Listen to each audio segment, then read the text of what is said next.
1 8. Hey, kumixile. Okay, nangu ngifuna uzoshare ilokhuzana. I-polygamist. Your thoughts. I-polygamist. Yo guys, leya show iyafundisa. Ifundisa abantu besifazane, ifundisa nabantu besilisa. Khona into ebeyadenziwa uJonas laphaya. Ayisobisha abantu besifazane asebekhulile. Bayinake leyanto ukuthi amadoda nje akazwani neargument, akazwani nesicefe. Ayayithanda ipeace. uJonas into abeyenza ebimxosha kakhulu. Noma ningathi nguJoyce. Noma bangenzani, I don't have a problem mina. uJonas into mhlambe abantu besifazane bebefune bayinotice lapha kuyena ukuthi uma nje uzombangela umsindo hayi bandla shame noma ngabe busulungise ini kanjani beve lapho mahambe. Okusho ukuthi amakhaya enu wenzeni abe woma be right. Noma ngabe uzoba nayo argument noma nizophikisana kodwa ube nendlela ozokhuluma ngayo kahle nomyeni wakho. Futhi umyeni wakho ke usukumazi. Nalento yokwenza esingathi anibaza bayeni, engathi asibaza bayeni bethu sibe sibazi.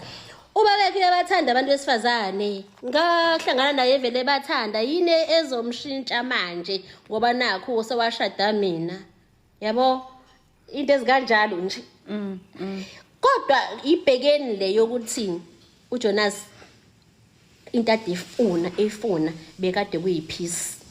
Then ebantwini besilisa babheke ukuthi yini eyenze uJonas agcine sefa. uJonas ubengaphila nje, aphile nje kahle isikhathi eside. Kodwa uJonas wasebamba kakhulu unkosikazi wakhe uMamezala, uJay uMamezala yabo. Niyalazi ke igama. LaMamezala wami. Bembamba kakhulu. Noma akafuni ukuthi abahlukane. Akafuni uJonas ukuthi ayeke indlela zakhe kuze bakwazi ukuqhubeka benomamezala. So uyamcindezela ufuna ahlale kuyena noma esebona ukuthi no.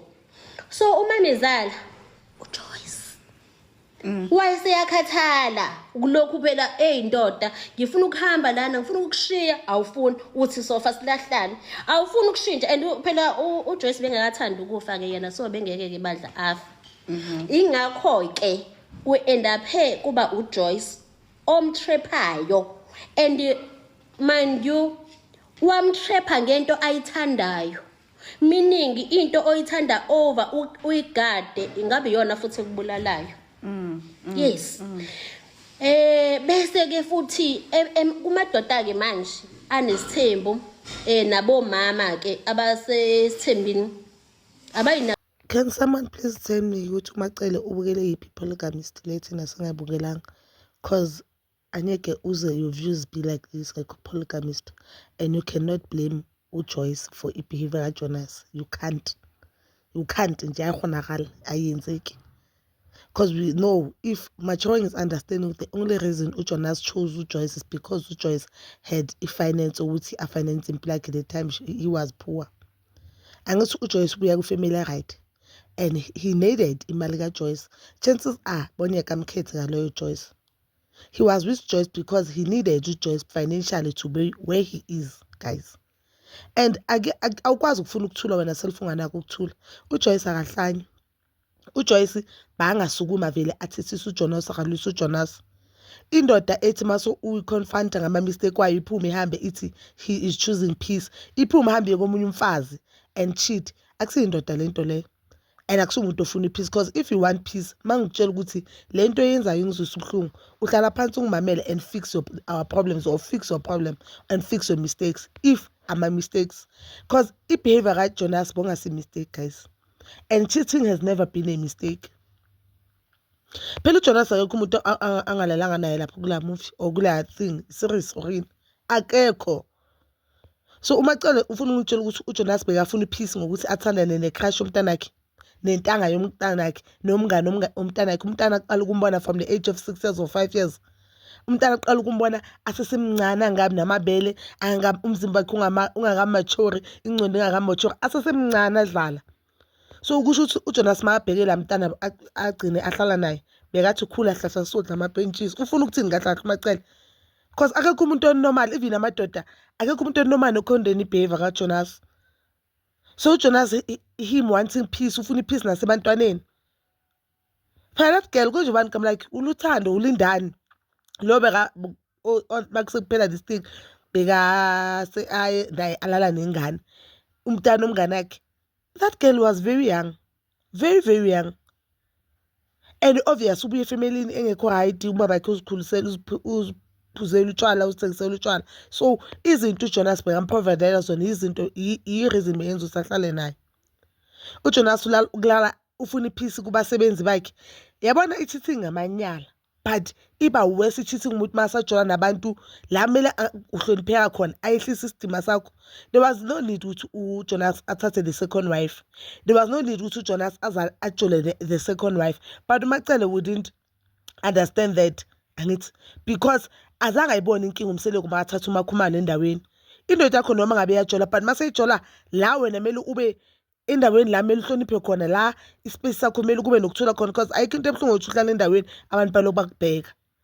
So anyakaze ayibona into wrong because uyasho naye ukuthi yena uthanda nomseleko noyuso well ukuthi umseleko uthanda abafazi but umseleko noJonas they are not the same. They are not the same.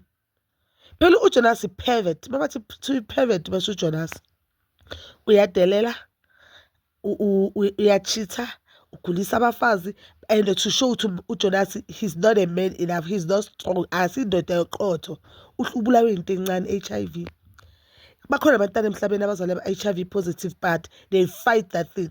Umntana waphuza amapilisi knowing so well ukuthi lento ngizale nayo ngizicelelanga or ngiyilandanga because sometimes mawukuzokhula umntana ungasho ukuthi mhlambe ama behavior wami nama decisions wami ngibeke ngibe la even though mhlambe wena uyenzanga next maybe uyilethele ipartner yakho but uzothi yimi ngachoose that partner but khona umntana ufike emhlabeni agula. Uyagula lo mntwana akazikhethelanga ukuthi umama yakhe mhlamba ngamprotect or mhlamba mama bangazi but akazikhethelanga anything. uNkulunkulu omkhethe mhlamba ukuthi kuba umama yakhe lo azofika emhlabeni agula. Lo mntwana ayiphuze treatment akhule abe successful angaveli next to show to Jonas he is weak. Intanayo arrogance, disrespect nokuthi nje aloka hide behind imali ngabe banganamali bongeka amele nje ubunzima banomhlaba ubulawe nje ukuthi aphuza amapilisi. Into elula ingane lencane wayihlala nayo yayiphuzela amapilisi ingane iziphilela impilo yayo yena uhlele nje ukuthi aphuza amapilisi abhekana nomhlaba achubeke futhi mhlambe alala na whoever ufuna ukulala naye. Hayi man uMacele yazi bengiloko ngithi uMacele umachild ngoba ngibona ingane zakhe. uMacele kanti ucabanga kanjani? Because into bomela ayisho lapho ukuthi uJonas akafani nomseleko. uJonas akafani nomseleko and I'm still saying abantu abathi uJonas ufana noMusa Mseleko abantu abadisrespect uMseleko ningathi ufana noMpumela but not uMusa Mseleko. Yabona mina the only thing that is good ngoJonas ne I'll give uJonas because I've noticed amadoda amaningi alabantwana ngaphandle and athanda amantombazana awayenza amadoda yenza abantwana yonke umhlaba lo bese bangaziwondla ingane zabo. The only thing ngoJonas even though empilweni kaSara bekamfihlile uSara kodwa wayenza sure ukuthi uSara ulala adlile. Umncinci uthando makazange amncinci ukudla.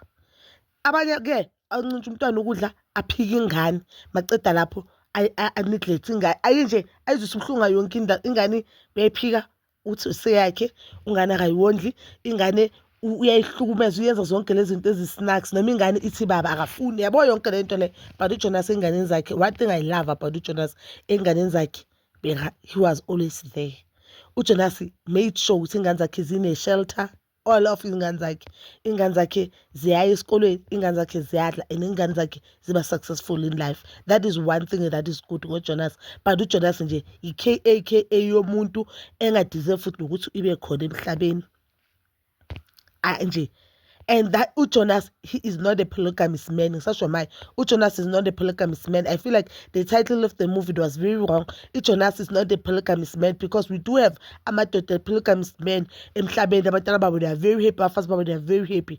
And remember ukuthi wena ushada indoda efuna isembe it's a choice akusuhlukumezeka but uJonas abafazi bakhe like the first wife uCelestine Ntuli uJoyce didn't know ukuthi uJonas umfazi kaNtu uJonas indoda kaCeleste. Yabo, so I feel like uJoyce mhlambe ngabe bekazi ukuthi lo mntana wakaJonas or laba bayathandana and they are still in a relationship basabonana futhi. I don't think ukuthi uJoyce bakazohlala leminyaka hleli. And even the second wife uJoyce ocelile ukuthi ngicela ukuthi abomfazi just because of imidi izothina abantu bazothina.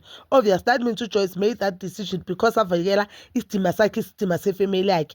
But mhlambe ngabe yayenzeka way before bangakabi this rich bonyakazi avuma uJoyce ukuthi abe sithembini. uJoyce akekho sithembini because afuna ube sithembini just because avikela isidima sefamily yakhe. So abomacele basesithembini because they made a decision. Umsele kuyasho ukuthi mina mangibathatha ngibafaka la egcini ngibatshela baseseyintombi zami ukuthi nizolanywa. So there's a difference. Indoda esithemba ukutshela nisathandana kusese fresh futhi nisasoku-talking stage akutshela ukuthi mina ngelilanga ngiyamfuna omunye umfazi or mina zosasa mhlawumbe abafazi abayi-4 bese wena uzenza uhleva uyithathe ezijoku. Okay, kusuke wonke indoda eyenza njengomseleki igcizelela uyithathe njengento okuhlekisa jikilinjikili masathatha omunye umfazi uyalwa. But wakutshela lo muntu lokuthi mina abanye abafazi ngiyabafuna or mhlawumbe mina ekhaya vele sizithathele ithemba into engiyifunayo. So abomacele they are there because bachuzile bona ukuthi yasini sizolwanya. Yingakho I understood uMangwabe makathena akafuna ukulanya because uthi ubaba umseleki wathi uzoma kuye. And usasho nama imseleki ukuthi akazi uzothatha amakhosikazi engakhe eyakhe ithi ufuna ingane eziyi-20. So as long as ingane eziyi-20 zingakahlangani ukusho ukuthi angathatha zayo enkqala noma lesibona nje bayadecide ukuthi bazihlanganisa lezo ingane eziyi-20 kusho ukuthi kula khona kuzomiwa khona. So I understand into esho Macele ngifuna ngathi Macele bokumele athule and angabi ne-opinion in this thing because into ekhuluma yinto engekho angiva ne-advice ayishoyo. Nje abantu abafana bacela abantu abalahlekisa abafazi umuntu azothi indoda mayenza udoti then kublame umfazi ukuthiwe awunakuthula. Anyekho vele akekho umfazi ophilile ozothi indoda mayengena eminyanga ibuye emsebenzini ikhathele avele afika ayithuke. Never. And uJoyce akukazi athuka uJonas umthukethi athi uyinja but wayengamthuka kathi wayemtshela into ayiyo. uJoyce the only thing ayenzile ukuphothasa uJonas wakhulisa ingane zakaJonas into ehlula abafazi abaningi ezingasi ezakhe. Ingane zaJonas ozomfazi wangena kakhe wamdelela wamthuka wazisa abantwana bakhe ubuhlungu wadestroy ifamily wadicela isithunzi sakhe emphakathini because bekamana lonke indawo wathi mase aqeda wahluleka ukuthi akhulise ingane zakhe. Abekho abantu abaweak kule nto le ngaphandle kwaJonas na that second wife nithi bani Matilda or what the second wife. Abekho abantu abaweak njengalabo character abantu abayi-2. Jonas ubulawe HIV and AIDS into engabulala ngazi that as long as uziphatha kahle. Lawyer uthe bangase bamnike responsibility ukuthi anakekele ingane ngoba wayeyifuna phela indoda yamhlula responsibility yakhe wabona ukuthi ngcono abaleke ashiye ingane ashiye nomuzi angabheki ngomuva because you know why because yena akasumfazi. She thought umfazi akasumfazi udalele yona lento bekayenza ukubhidliza imizi yabantu and ukuthi abhidlize abanye abafazi because lento bekayenza ukubhidliza umfazi abangana right and banganajo nje bese ukhithi usuthathele uJoyce besikekho ukuthi usuthathele uJoyce but she chose ukuthathele uJoyce because you know why because umsebenzi wakhe emhlabeni ukuthi azobhidliza abanye abafazi. But bazala bam, that is all for now. Please could do comment down below your thoughts and please don't forget to like, subscribe, share and hit that notification button. Ngithanda ukuya nokubuya.